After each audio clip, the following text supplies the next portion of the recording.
გამარჯობა მეგობრებო. კვარაცხელია ზედიზედ მეორე ჩემპიონთა ლიგა და არაერთი ისტორიული მიღწევა. დღევანდელ ვიდეოში მხოლოდ ხვიჩაზე ვისაუბრებთ, რადგან სასაუბრო ძალიან ბევრია. ხოლო სანამ ამ საინტერესო სიახლეებზე გადავალთ, ვცადოთ რომ ავიდეთ ტრადიციულ 2000 მოწონებაზე და თუ არხი ჯერ არ გაქვს გამოწერილი, ნუ დაიზარებ. ერთი კლიკი შემთვის რამდენიმე წამი საქმეა. ხოლო ამით შენ ეხმარები რომ ქართულ YouTube სივრცეში საფეხბურთო კონტენტი განვითარდეს. ყველას მადლობას გიხდით, ვინც მხარს უჭერთ ფეხბურთს და მოდი დავიწყოთ.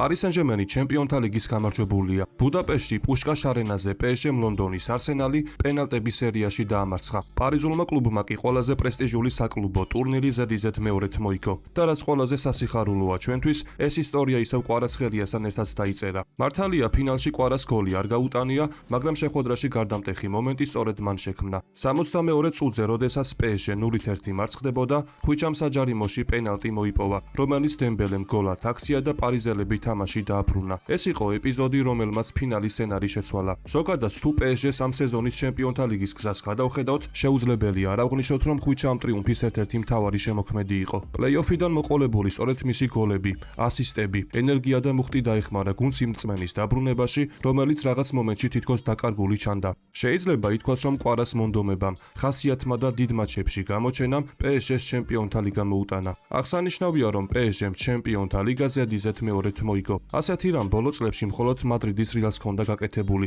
რომელმაც ტურნირი ზედიზედ სამჯერ მოიგო. ამ წარმატებას ფინანსური მხარეც აქვს. PSG-მ ჩემპიონთა ლიგის მიმდინარე სეზონში უკვე დაახლოებით 139 მილიონ ევროზე მეტი გამოიმუშავა. ფინალის მოგებით კი ეს თანხა 150 მილიონ ევრომდე ადის. ეს კი იმაზე მეტია, ვიდრე ლიგა 1-ის 18 კლუბი მთლიანად იღებს სატელევიზიო უფლებებიდან წმიდა შემოსავლის სახით. მაგრამ ამ ფინალში მხოლოდ ფული და ტიტული არ ყოფილა მთავარი. როგორც მოგეხსენებათ, ხვიჩა ფინალში შეხვეული ფეხით თამაშობდა და შეხვედრის ბოლომდე ჩატარებას ვერ შეძლო. მატჩის შემდეგ მან UEFA-სთან ახსნა რა მოხდა. გოლის აწყის წუთებზე გავუშვით. ასეთი კარგი დაცვის მქონე გუნდთან კამბექი რთული იყო. მიუხედავად ამისა, ჩვენ გამოსავალი ვიპოვეთ. საბოლოო ჯამში ტიტული მოვიგეთ. ძალიან ამაყი ვარ. ფინალამდე 2 დღით ადრე ვარჯიშზე დავეცი და ხელზე მცირე ტრავმა მივიღე. ასევე ფეხზეც, მაგრამ ქართველები მეომრები ვართ და ეს დიდი პრობლემა არ იყო. პენალტების სერიის სათადარიგო და სკამიდან ყურება რთული იყო, მაგრამ მადლობა ღმერთს გავიმარჯვეთ. განაცხადა ხვიჩამ. ეს სიტყვები კიდევ ერთხელ აჩვენებს ხვიჩას ხასიათს. ტრავმა ჰქონდა, მაგრამ ფინალში მაინც გავიდა. იბრძოლა და ყველაზე მნიშვნელოვან მომენტში გუნდს დაეხმარა. ეს მონდომება კი მას დაუფასდა. UEFA-მ ხვიჩა კვარაცხელია ჩემპიონთა ლიგის 2025-26 წლების სეზონის საუკეთესო ფეხბურთელად დაასახელა. ეს კი ძალიან დიდი აღიარება, თუმცა ქართველმა ეს რა თქმა უნდა დაიმსახურა. ქართველმა ტურნირი 16 მატჩით, 10 გოლით და 6 საგოლე გადაცემით დაასრულა. გოლების რაოდენობით ის PSG-ს ერთ სეზონში ზლატან იბრაჰიმოვიჩის რეკორდს გაუთანაბრდა. საგოლე მოქმედებების რაოდენობით კი პარიზული კლუბის ისტორიაში ასეთ დონეზე არც ერთ ფეხბურთელს არ უთამაშია. გარდა ამისა, კვარა ჩემპიონთა ლიგის სეზონის სიმბოლურ გუნდშიც მოხვდა და ფინალის შემდეგ ბუნებრივია, რომ ხვიჩაზე საუბარი ყველამ დაიწყო. ალესანდრო დელ პიერომ თქვა, წელს მსოფლიო ჩემპიონატი რომ არ იყოს, კვარაცხელია ოქროს ბურთს მოიგებდა.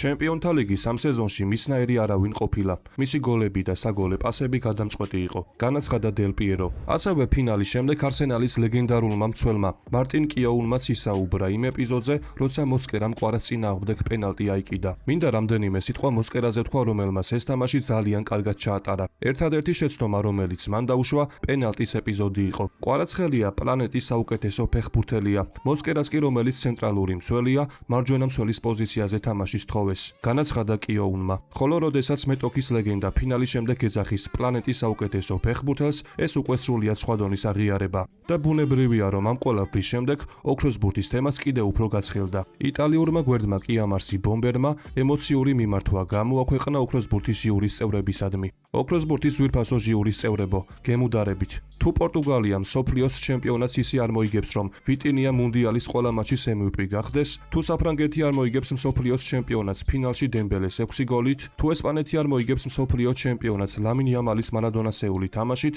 მიეცით ამ ქართველბიჭს ოქროს ბურთი. წელს ის იყო მსოფლიოში საუკეთესო გუნდის საუკეთესო ფეხბურთელი. წერს იტალიური გვერდი. ამ პოსტს უკვე 10,000-ობით მოწონება აქვს და ეს კარგად აჩვენებს, რომ კვარას ოქროს ბურთის თემა მხოლოდ საქართველოში აღარ განიხილება. ასევე ფრანგულმა უნზო მუნდიალმაც დაწერა, რომ ჩემპიონთა ლიგის გამორჩეული სეზონი ხვიჩას დაუფასდა და შემდეგი ნაბიჯი შესაძლოა უკვე ოქროს ბურთი იყოს. გამოცემამ კვარა ასე დაახასიათა: ტექნიკური, არაპროგნოზირებადი, სანახაობრივი და PSG-ს ევროპული ტრიუმფის ერთ-ერთი მთავარი მოთამაშე. მარკამაც ძალიან ძლიერი შეფასება გააკეთა. ესპანურმა გამოცემამ დაწერა, რომ კვარამ თავისი მეცახელი კვალადონა სრულიად გაამართლა და ახლა ოქროს ბურთის ერთ-ერთი მთავარი პრეტენდენტია. მარკა ხაზს უსვამს, რომ კვარამ ტურნირზე 16 საგოლე მოქმედება შექმნა. ფინალში კი გადამწყვეტი პენალტი მოიპოვა, რომელმაც PSG თამაში დააბრუნა. ამ ყველაფერს კი ემატება გოლის ვრცელი ანალიზიც, სადაც ძალიან საინტერესო კითხვაც დაისვა. თუ ჩემპიონთა ლიგაზე კვარაცხელიაზე უკეთესი ფეხბურთელი არ ყოფილა, რატომ არ უნდა იყოს ის ოქროს ბურთის მთავარი კანდიდატი?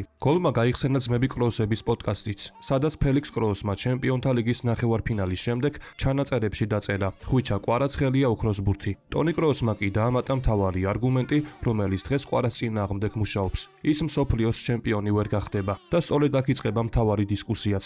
მსოფლიო ჩემპიონატის წელი ყოველთვის დიდ გავლენას ახდენს ოქროს ბურთზე. კვარა კი მუნდიალზე ვერ ითამაშებს, მაგრამ უნდა ნიშნავდეს თუ არა ეს იმას, რომ ჩემპიონთა ლიგის საუკეთესო ფეხბურთელს შანსი აღარ აქვს? გოლის აზრით არა. გამოცემა წერს, რომ კვარაცხელია PSG-ს საუკეთესო ფეხბურთელი იყო სეზონის გადამწყვეტ მონაკვეთში. მაშინ როცა ოქროს ბურთის სხვა კანდიდატებს მუნდიალი დაეხმარა, კვარას მთავარი არგუმენტი უკვე ხელში აქვს: ჩემპიონთა ლიგის MVP, სედიზეთ მეორე ევროპული ტიტული და გადამწყვეტი გავლენა პლეი-ოფის თითქმის ყველა დიდ მატჩში. გოლი განსაკუთრებით უსვამს ხაზს იმასაც, რომ კვარას განვითარება ლუის ენრიკეს ხელში ახალ დონეზე ავიდა. ის უკვე მხოლოდ ლამაზი დრიბლინგების ფეხბურთელი აღარ არის. ის გახდა მოთამაშე, რომელიც დასვაშიც მუშაობს, პრესინგშიც ბოლომდე იხარჯება, გუნდის ტაქტიკურ ბალანსს იცავს და ამავე დროს შეტევაში განსხვავებას ქმნის. მაგრამ გოლის მთავარი აზრი მარტივია: მუნდიალზე ვერ თამაში ავტომატურად არ უნდა ნიშნავდეს ოქროს ბურთიდან გამოთიშვას. აღსანიშნავია, რომ პარიზული კლუბისთვის ეს მატჩი მარტივი არ ყოფილა. ისინი პირველი ტაიმის შემდეგ მარცხდებოდნენ და არსენალი დასვაში მჭიდროდ იდგა,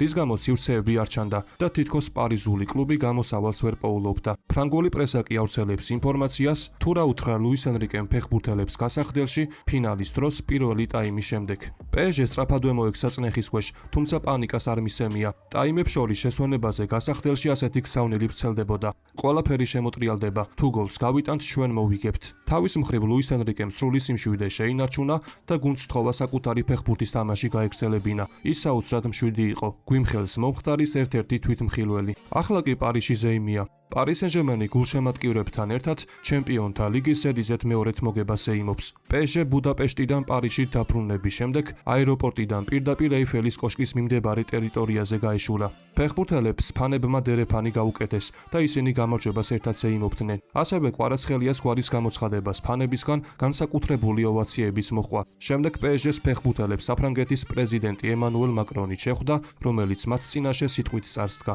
ასევე ლუის ენრიკეს გუნდის ეიმი ამის შემდეგ სტადიონზე, პარკ დე პრენსზე გაგრძელდა და სწორედ სტადიონზე იყო კიდევ უფრო განსაკუთრებული ფანების წინაშე კვარაცხელიას წარდგენა და გასვლა. მე კი დავძენ იმასაც, რომ კვარაცხელიამ მორიგი ისტორიული შედეგი დააფიქსირა და ვინისიუს ჟუნიორის მიღწევა გაიმეორა. კერძოდ კვარაცხელია მეორე მოთამაშე გახდა, რომელსაც ჩემპიონთა ლიგის სეზონის საუკეთესო ფეხბურთელისა და ჩემპიონთა ლიგის სეზონის საუკეთესო ახალგაზრდის ჯილდო მოუგია. ხვიჩა საუკეთესო ახალგაზრდა ფეხბურთელად 2022-23 წლების სეზონში დაასახელეს, როდესაც ნაპოლის ღირსებას იცავდა. რაც შეეხება ვინისიუს, ბრაზილიელი გარემარბის საუკეთესო ახალგაზრდად 2021-22 წლების სეზონში გახდა, ხოლო საუკეთესო ფეხბურთელი 2023-24 წლებში. დავძენ იმასაც, რომ ხვიჩას შესახებ იტალიელმა მწვრთნელმა ფაბიო კაპელომ ძალიან საინტერესოდ ისაუბრა. ძალიან ტაქტიკური შეხვედრა იყო. არსენალი დასვაში თამაშობდა. პარი სენ-ჟერმენი კი უფრო გუნდურად ასპარეზობდა. ფრანგები ბურთს კარგად ანაწილებდნენ, მაგრამ კვარაცხელიას გარეშე არსენალის კარში გოლის გატანა ძალიან გაუჭირდებოდათ.